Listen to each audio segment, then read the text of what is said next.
শুভ সকাল সবাইকে। সকাল 7টা, ছোটো ছেলে ইউনিভার্সিটি যাবে, তার জন্য নাস্তা রেডি করে দিতে উঠলাম। সকালের ভিডিওটা আপনাদের সাথে এবং ভিউটা শেয়ার করলাম। স্কুল, কলেজ, ইউনিভার্সিটির ছাত্ররা আর যারা কর্মজীবী তারা দু একটা করে বের হচ্ছে। আমার বড় ছেলের বউ চলে গেছে যার যার কাজে এবং গন্তব্যস্থলে। সকালবেলা সুন্দর ভিউ আপনাদের সাথে শেয়ার করলাম। স্পাইডার লিলির সর্বশেষ ফুলগুলো খুবই মিষ্টি, সুগন্ধ একদম হালকা, পুরো ঘরময় সুগন্ধ ভরে রাখে। যথারীতি ফল ফ্রুটের গাছ থেকে আমার ফুলের গাছ কেন জানি খুব ভালো লাগে। এটা আমার ছোটোবেলার থেকে অভ্যাস। এটা আমার বেডরুমের ছোট্ট একটা বেলকনি, সেটা দিয়ে আমি এই গার্ডেনে যাওয়া আসা করি এবং গাছগুলো পরিচর্যা করি। সকালবেলার আরও একটা ভিউ আপনাদের সাথে শেয়ার করতেছি। আমার বিড়াল আর কবুতরের খেলা, ভিডিওটি না টেনে দেখতে থাকুন। কবুতরের যে মেজাজ,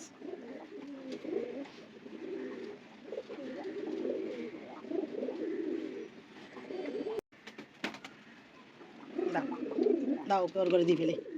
আসো আসো, কামড়াই না, মামাকে কামড়াই না। এটা যে মেজাজ, দেখছ ওর কি মেজাজ দেখছ?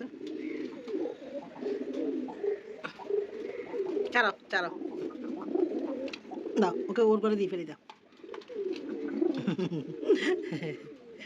এই মানে স্যার,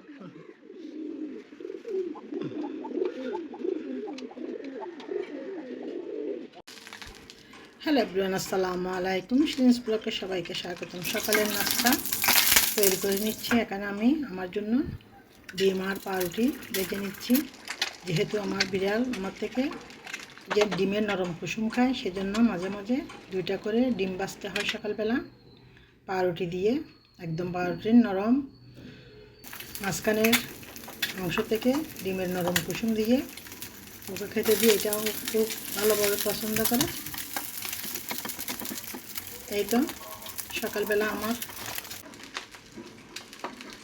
নাস্তাটুকু রেডি করে নিলাম। আগে যথারীতি চা ফ্লাক্সে বানিয়ে নিয়েছি। সবার সাথে ছোট্ট একটা ভিডিও শেয়ার করলাম। ভিডিওটি সবাই না টেনে দেখতে থাকুন এবং শিরিনস ব্লগের সাথে থাকুন এবং সুন্দর সুন্দর ভিডিও উপভোগ করুন। আজকে ছোট্ট ছোট্ট আকারে আমার ঘরের কাজকর্ম এবং রান্নাবান্না আপনাদের সাথে শেয়ার করব। যথারীতি সয়াবিন তেল দিয়ে এখানে কাটা পেঁয়াজ আর বাটা মিক্স দিয়ে কাঁচামরিচ ফালি করে দিয়েছি, কষিয়ে নিচ্ছি।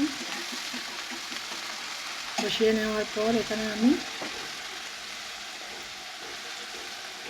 যথারীতি লবণ, হলুদ, মিক্স মশলা, যে মশলার ভিতরে সব ধরনের উপকরণগুলো থাকে, আর হচ্ছে লাল মরিচ পাউডার দিয়ে দিলাম। আমার পরিমাণের উপর নির্ভর করে আমি রান্না করি। সবার পরিবার এবং পরিমাণের উপর। ভিডিওটি ভালো লাগলে রান্না করতে পারেন। এখানে আমি অল্প পরিমাণে পানি দিয়ে মরিচ মশলাটুকু কষিয়ে নিলাম। কষিয়ে নেওয়ার পর আগের থেকে, যেহেতু মাছ বাজার থেকে পরিষ্কার করে নিয়ে আসে, এখানে শুধু লবণ হলুদ দিয়ে মাছকে ভালো করে ধুয়ে পরিষ্কার করে নিই। এটা হচ্ছে রুই মাছ, মাঝারি ধরনের রুই মাছ। মাছের মধ্যে ডিম হয়েছে, মাছের ডিম দিয়ে এই মাছটা রান্না করে নিব। মাছটুকু আগে কষিয়ে নিলাম। মাছের ডিম ডেকচিতে যথারীতি লেগে যায়, সেজন্য উপরে মাছের ডিমটুকু দিয়ে দিচ্ছি। এভাবে পিস পিস করে, আবার হাতে কষলেও ডিমগুলো দেওয়া যায়, আবার আলাদাভাবে শুধু মাছের ডিমগুলোও ইলিশ মাছের ডিমের মতো পেঁয়াজ কুচি দিয়ে সুন্দর করে মাখা মাখা করে রান্না করা যায়। এই তো আমি কেটে উপরে দিয়ে দিলাম মাছের ডিমগুলো।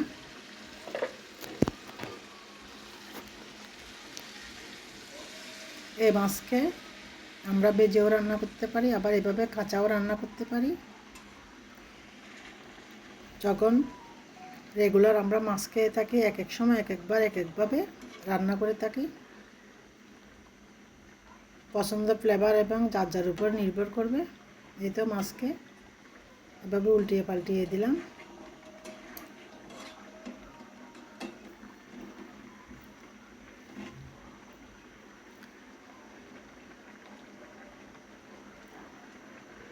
মাছ না ভাগের মতো এভাবে হালকা হালকা করে উল্টিয়ে পাল্টিয়ে দিব এবং ডেকে মিডিয়াম টু লো হিটে রান্না করে নিব।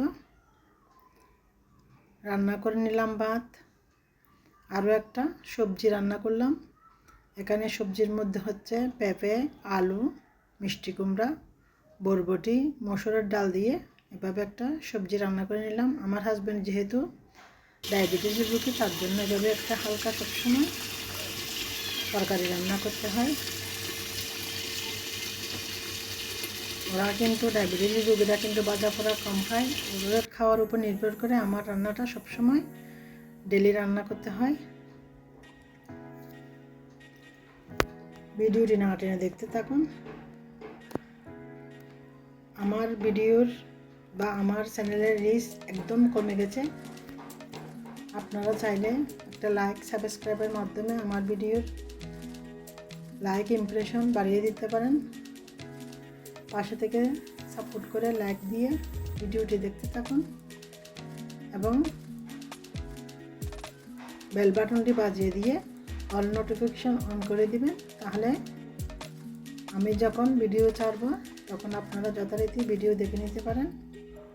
এটি হচ্ছে যে কফির পটের মধ্যে, এটা হচ্ছে এখানে হচ্ছে জিরা আর লবঙ্গ, যেটা আমি সবসময় দিনে 2 বার করে 2-3টা করে মুখে দিয়ে রাখি। এগুলো দাঁতের জন্য খুবই ভালো। ছোট্ট একটা টিপস আপনাদের সাথে শেয়ার করলাম। সব কিছু যথারীতি এভাবে মুছে নিচ্ছি। আমি যেহেতু একা মানুষ, ঘর গৃহস্থালির কাজ সব কিছু আমাকে একাই করতে হয়। তারপরেও আমার একজন মাঝে মাঝে ছোটো বউ আসে বেশি বাড়ি কাজগুলো করে দেওয়ার জন্য। কোরবানির ঈদের বন্ধের কারণে সে তাকে রংপুরে গ্রামের বাড়িতে চলে গেছে, আসবে 1 মাস পর। সেজন্য আমাকে খুবই হার্ড ওয়ার্কিং করে এগুলো কাজগুলো করে নিতে হবে। কি করব, একার সংসারের কাজ। বিয়ে হওয়ার পর থেকে একা একা সংসারের সব কাজ করতে করতে এমন অভ্যাস হয়ে গেছে, একটুও বসে থাকতে ইচ্ছে করে না। যতক্ষণ সময় পাই ততক্ষণ এই সংসারের টুকটাক কাজের মধ্যে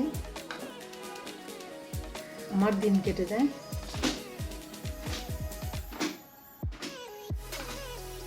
ছেলে মেয়েদের লেখাপড়া শেষ, মেয়ে বিয়ে দিয়ে দিয়েছি, ছেলেকে বিয়ে করিয়েছি। ছোট্টটা এখনও ইউনিভার্সিটিতে অধ্যয়নরত অবস্থায় আছে। তার জন্য হাজব্যান্ড ডায়াবেটিস রোগী, আরও অন্যান্য রোগ শরীরের মধ্যে বাধা বেঁধেছে। মোটামুটি অসুস্থ হয়ে থাকে, তারপরে একজনের ইনকামের উপরে সব কিছু নির্ভর করে। আমাকে সেভাবে সংসারটা গুছিয়ে চলতে হয়। প্লিজ আপনারা একটু আমাকে সাপোর্ট করবেন, পাশে থাকবেন।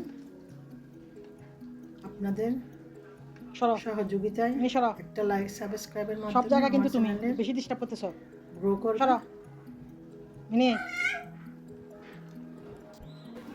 এই তো আপনাদের সাথে টুকটাক করে অনেক কথাই পরিবারের সংসারের শেয়ার করে কথা বলতে বলতে আমার মিনি অনেক ডিস্টার্ব করতেছে। পুরা ঘরটা মুছে নিচ্ছি এবং মুছে নিয়ে সব কিছু সারাদিনের যেহেতু কাজ, একটু ঘরটাকে পরিপাটি করে রাখতে হয় মোটামুটি। এই তো আমার দৈনন্দিন জীবনের কাজকর্ম আপনাদের সাথে শেয়ার করি। যেহেতু আমি ঘর থেকে বের হতে পারি না, এই ঘরের রান্না বান্না, ঘর গোছানো এই কাজগুলো আপনাদের সাথে শেয়ার করি।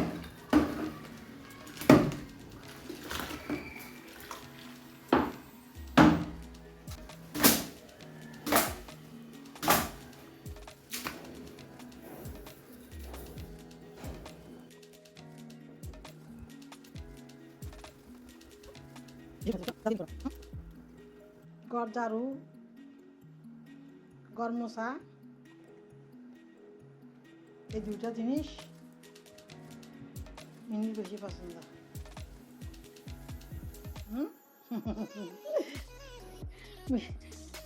মিনির এই দুইটা জিনিস বেশি পছন্দ।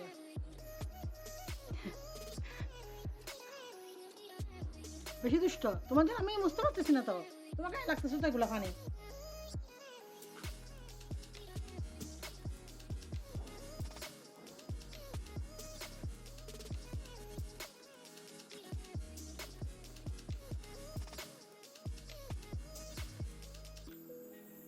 আসো আসো আসো, বেশি দুষ্টামি করতেছো তুমি, সরাও সরাও। মামার অনেক কাজ বাকি, মামা পুরা ঘর মুছতে হবে।